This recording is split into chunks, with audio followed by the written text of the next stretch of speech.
Hi everyone, today I'm going to start on this new project. It's probably going to be quite a series of videos.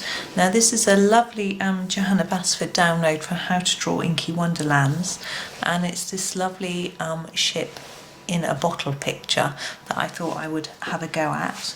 I'm going to use my Polychromos, my Faber-Castell pencils with this one, and I'm going to make a start at the top on the ship. I'm going to zoom in now, there we go, and bring it into shot.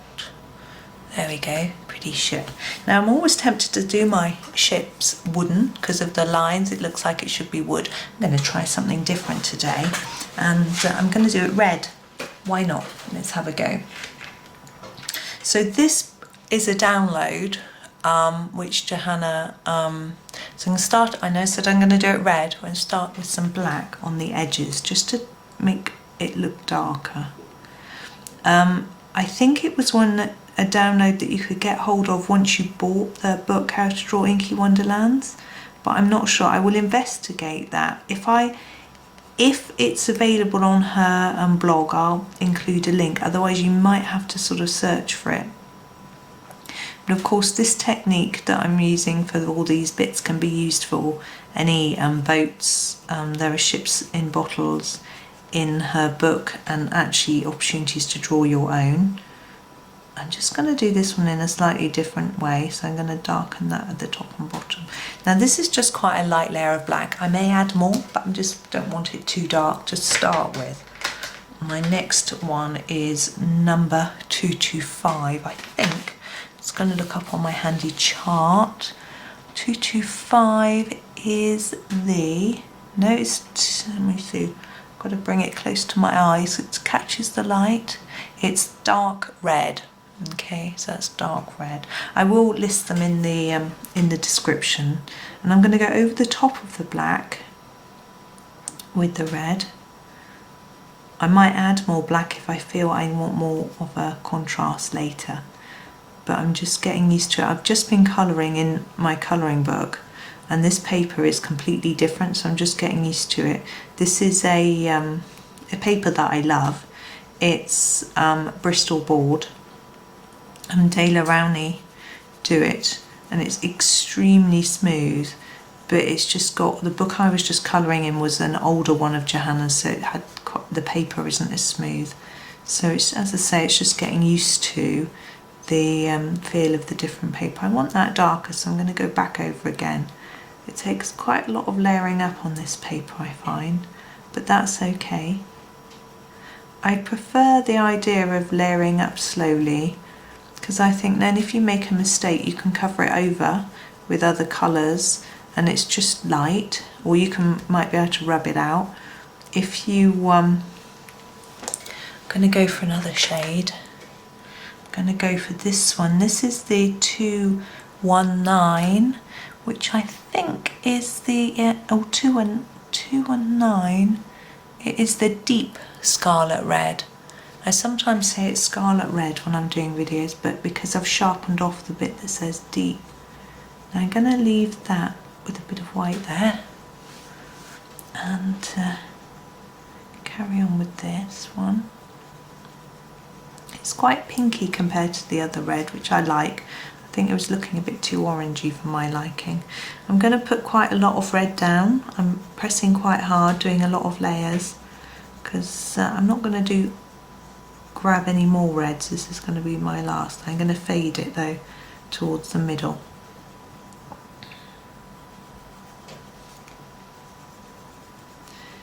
So anyway, this paper, as I say, I really like it, but it just takes getting used to a different type of paper when you move from one book or sort of book to another, yeah. So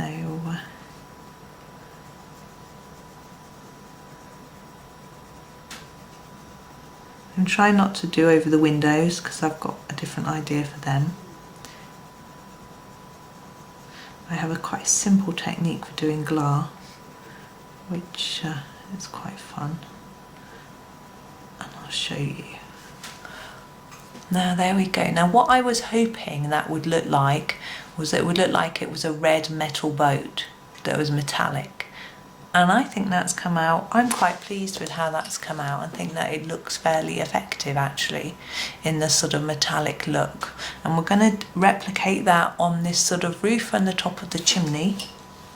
So I'm going to grab my black again. I do notice I didn't reveal to begin with that that was my plan. That was because I wasn't sure whether it was going to work. And I thought if it doesn't look quite right, I can just pretend I wasn't going for that look. Very naughty. I have been asked about doing metallic look in different colours, so that's what I've been experimenting. I'm just going to sharpen, sorry, my pencil. I've been experimenting with a few things to see if I can get it working. And some tips. Firstly, the type of colour. It's hard to get a metallic look with a milky colour, so something like I'll just grab something like dark flesh, which is quite pale as well, or this sort of pink colour I think would be very difficult, but something like this pink would be a lot easier. So thinking it's this colour that's quite intense I think helps the look. Now for the cabin, window frame. Just going to do the window frame too. I'm going to start with, I'm just trying to decide whether to do the black at the top and the bottom or the sides. I'm going to do it at the sides. So I'm going to do a little bit black here.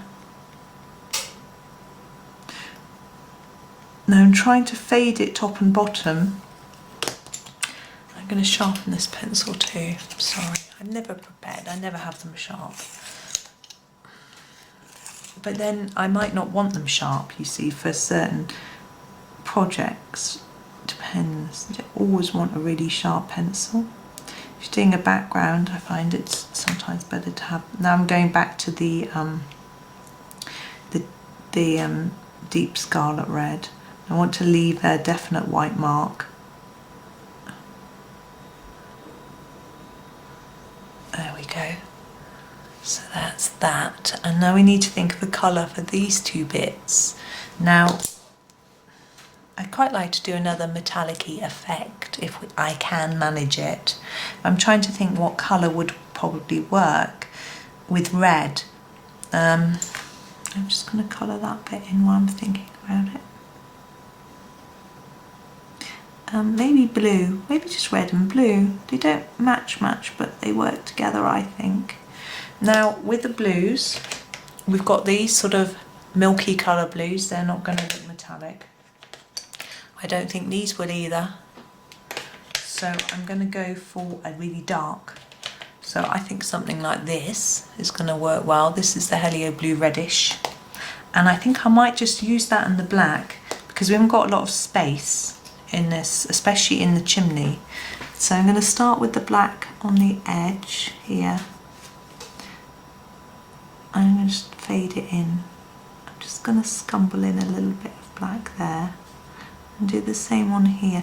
And that might also make it look a bit more rounded and create a bit of an illusion of shadow. It's interesting, I was listening to someone teaching the other day about colouring, and she was talking about how it's all an illusion, and she was so right. The Helioblue Reddish that we're trying to create an impact and effect on a flat piece of paper. There we go. Oh, I like that. Even if I do say so myself. Sounding rather big-headed there, aren't they? So we'll move towards this, and the idea is to do quite a hard bit here and then lighten the touch as we go towards the centre.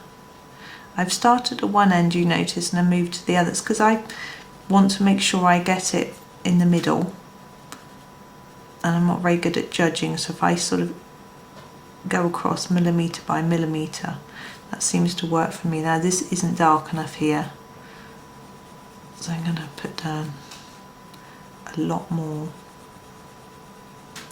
and try to make sure I blend it in and get it on top of that black as well. And the same here.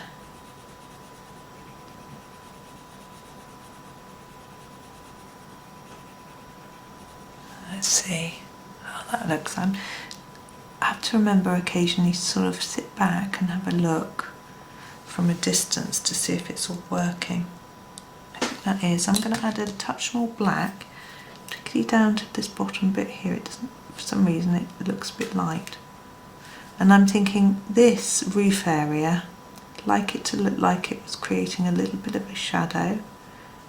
Now what I'm careful to do here is to put more pressure here than here, because this is catching the light, so it's not going to be as dark. So we have to continue that illusion that this is darker even through that little reflection. And do the same here, and I'm actually not going to put any on that centre bit where it's white. I'm not sure if that added much. Let's do a little more. So if we make it thicker on the edge here and then just take it towards the middle, we get a bit more of that illusion there. Now I'm wondering if there's too much white here. Maybe I'll just take it in just a tad. There we go. Now we've got, I'm happy now, we've got the flags. Now I'm thinking the flags are fabric, so I think we can use more milky colours, as I would perhaps call them. So I'm going to go for blue and red again, but this is the Phthalo Blue. I did used to say the Phthalo Blue, but I went online and I found out how to pronounce it, and it's Phthalo, which is quite interesting.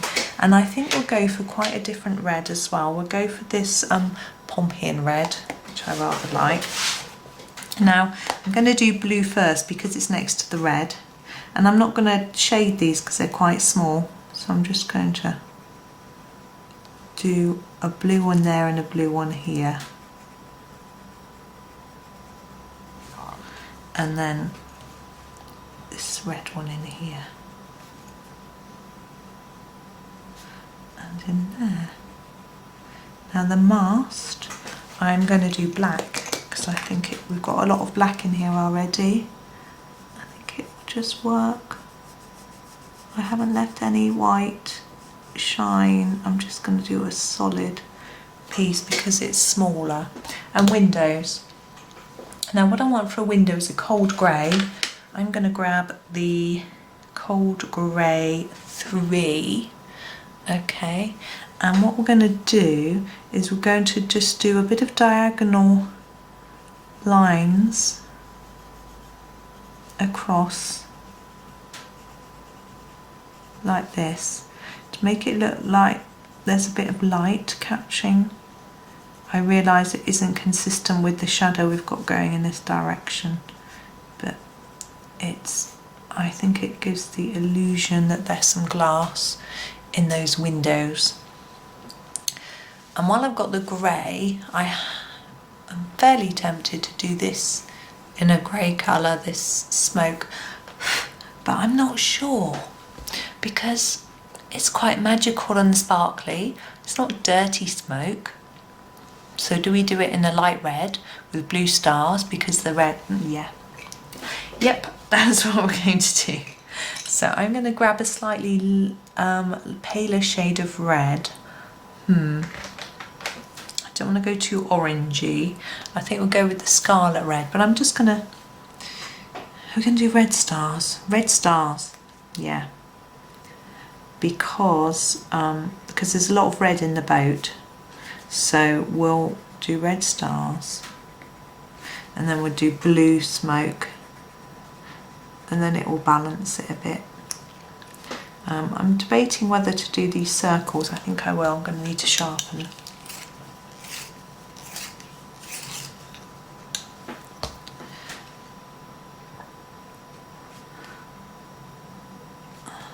There we go. Oh, my nose is running. Excuse me. I'm just going to blow it or wipe it. And a paler blue. I think I'm going to go for this one. This is number 145, which is the light Phthalo Blue. And I'm just going to take it really lightly, little circles, to make this blue. Now, of course, now we've got sky, and we can't do it blue because we've got blue smoke. So I need to have a think about that. I could leave it white, but I don't think I will. So I have to think about what I'm going to do with that. We won't worry about that right now. Just concentrate on this lovely blue smoke. Now I'm doing it evenly at the minute.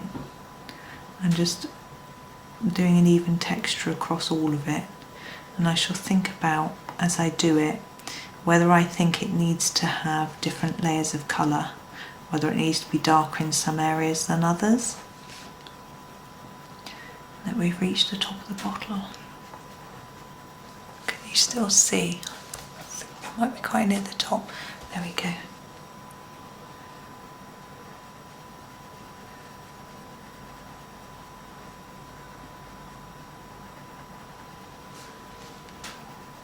So it's just the same all the way through. Now the metallic colours on the boat that I did is as a result of somebody asking me if I could demonstrate metallic colours. So I had a little practice, and that's what I came up with, so I hope that was useful. But the point is that if you want anything, do leave a comment. I can't do everything. I'm still learning like everybody else, but if it's something that I can do, then I'll certainly have a go. So now I'm going to go over and darken bits that I think need darkening. So I'm thinking maybe darker at the bottom, lighter at the top, to make it look a bit more interesting than just one flat colour. I have done a lot of different videos on lots of different things, or maybe there's a particular book or a particular picture, you know, there's that idea too. But because I tend to do shorter videos, I'm unlikely to do a whole picture in one go, but I could do a picture in stages, something like that. So as I say, do type in the comments if something occurs to you, and then I'll have a go. I'm sticking with my sort of darker at the bottom idea, but I'm not sure what I'm going to do here yet. That seems to have, I did a darker bit all round there. Maybe darker bit here too, just so it's consistent with that side where I accidentally went darker. Around here. I don't know, I'm just letting the pencil guide me. I don't know if you've ever been in the situation where you're just colouring and not really thinking and letting the pencil do the work. It's quite a strange, surreal experience. Sometimes it just seems to want to. See, look, I've just started automatically going around this edge as well. Wasn't what I planned, but I think it's going to work. Go, and I'm not pressing very hard. There we are. There's our boat and the smoke. Now the sky, I've been thinking, and I'm thinking purple, because we've got red, we've got blue, red and blue make purple. So that's what I'm thinking of doing. Now I don't want it really dark, I like it quite a pale purple. I quite like this one. This is Manganese Violet. So, but I'm not going to, what I'm going to do is try and keep it light. So I'm going to try and keep a light touch, if I can. As you know, I'm quite heavy-handed, so it's quite hard for me to keep it light. But a few tips. Firstly, go slowly. Use the side of the pencil. I am speeding up now, aren't I? And it's just trying not to push down too hard and keep the pressure even all the way through. Now one way to get a light purple background would be to use pastels, as they always have a gentler colour, but I think I would find it quite hard staying in the line if I did that. I'm just checking you can see, which you can. And so I'm going to tilt it a bit. I find that easier. I hope it's not going to make you feel a bit funny. Now you notice I'm doing across strokes here. This is because I don't want to overlap too much. If I did the little circular movement, I'd be overlapping a lot of times, and then I'd be putting down more colour than I actually wanted. But I find with the sky, never go the other way, up and down, unless you want it to look like it's raining. I made that mistake on a page where I wasn't, it was when I first started colouring really, so I didn't really know what I was doing. It's very pale, I don't think you can see it very well on the camera, but the whole idea wasn't to do it very dark. Anyway, I did an up and down movement on my sky, and although yes, keeping it all in the same direction is really important, so it looked better than had I done some this way and some that way, some horizontal and some vertical. It just looked like it was raining because there were these liney streaks going down the picture, and I wasn't very happy. It wasn't the effect I wanted, because I can't remember what the picture was, but I'm sure it was it would have been one of Johanna's, because I don't colour anyone else's. And well, I rarely colour anyone else's, don't want to be telling a lie, but it was a sort of, nice gardeny picture. I didn't really want it to look all streaky. Okay, I've done a layer there, it's quite pale. My idea now is to go a little bit harder along the edge of here where the water is, and just fade that up. I'm not going to do it too long, too far up, just a little bit. Now getting this even and blended is something that you just learn, is practice. It doesn't always work perfectly for me either, but it's just about understanding the weight that you're using as you're putting the colour down, and that if you want it darker here, for example, put more weight down as you colour. Then as you go up, you reduce it, but you have to reduce it at an even amount. And it's quite hard to explain, but if I do it hard here and then light here, there's a stripe. I have to gently reduce that pressure as I go up the page at an even amount. And as I say, it just comes with practice. And if you use light layers, and you see that you haven't quite done it right, you can fill in the space a little bit, so you can get away with it. And let's have a look. There we go. That's it. I'm going to leave that there for today.